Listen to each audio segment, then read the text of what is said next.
যে শুয়ে থাকবে তার ভাগ্য শুয়ে থাকবে, ভাগ্য কখনো তার ফেভারে যাবেই না। ভাগ্য তাদের সঙ্গে থাকে যারা হার্ড ওয়ার্ক করে, কিন্তু যারা হার্ড ওয়ার্ক করে না, অনেক দেরি করে ঘুম থেকে ওঠে, তারা কখনো জীবনে সফল হতে পারে না। প্রত্যেকটা সফল ব্যক্তির জীবনীতে আমরা দেখতে পাই যে তারা খুব তাড়াতাড়ি ঘুম থেকে উঠেছে।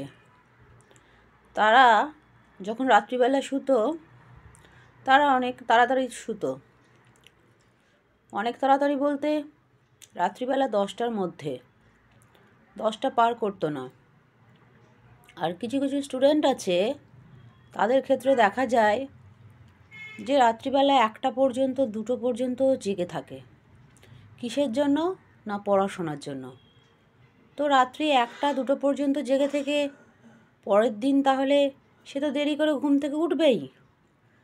তাহলে পুরোটাই উল্টো হয়ে যাবে।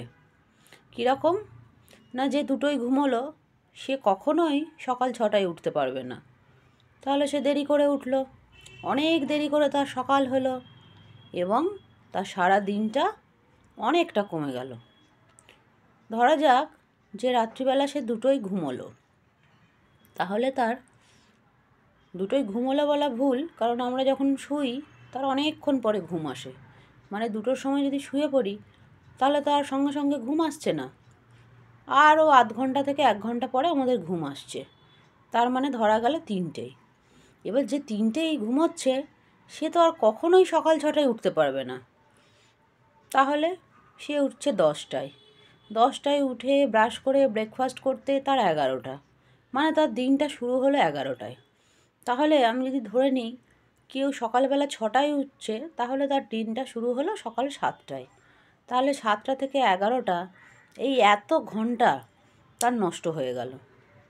সব সময় পড়াশোনায় মন বসে কখন, ফ্রেশ মাইন্ড থাকে কখন? না আর্লি মর্নিংয়ে।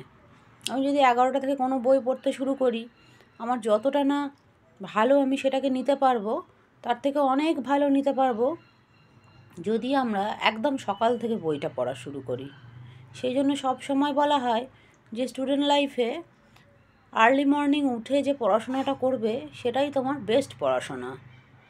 তাড়াতাড়ি শোয়া শরীরের জন্য ভীষণ ভালো, দেরি করে শোয়া শরীরের জন্য ভীষণ খারাপ। সেই জন্য তোমাদের তাড়াতাড়ি উঠতে বলা হচ্ছে। ওঠো, ওঠো, উঠে পড়ো, অনেক দেরি হয়ে গেছে, ওঠো।